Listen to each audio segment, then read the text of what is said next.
হাওড়ার বাল্টিকুড়িতে গুঁই বাড়িতে সরস্বতী বন্দনা, বাগদেবীর আরাধনার প্রস্তুতি এখন চলছে পুরোদমে।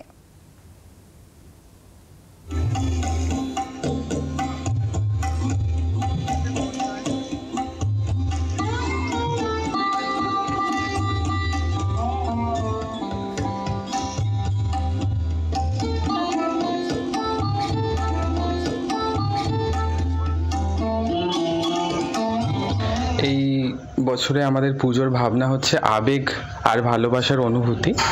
সরস্বতী পুজোটা শুধু তো আমাদের কাছে একটা পুজো না, এটা আমাদের কাছে একটা আবেগ। আর কথায় যেটা আছে যে লক্ষ্মী পুজো আর সরস্বতী পুজো সব ঘরে ঘরে হয়ে থাকে, তো আমরা সেটাই এখানে দেখানোর চেষ্টা করেছি। কার্ডবোর্ডের মাধ্যমে বিভিন্ন আকারের ঘর তৈরি করা হয়েছে এবং এটা বিভিন্ন স্তরে প্লেস করা হয়েছে, যাতে আমরা বোঝাচ্ছি যে সমাজের বিভিন্ন স্তরের মানুষেরা এই পুজোয় এক হয়েছেন, মিলিত হয়েছেন, পুজো করছেন। আর ওটাকে যদি আমরা ওই কোনো একটা ঘরকে যদি আমরা এলাবোরেট করি, সেটাই হচ্ছে এইখানটা। আর ওই ঘরে, প্রতিটা ঘরে আমাদের সরস্বতীর স্তুতি লেখা রয়েছে। এটা আমাদের 7 বছর ধরে পুজোটা করা হচ্ছে। বাংলার আওয়াজ, বাঙালির আবেগ, জি 24 ঘন্টা।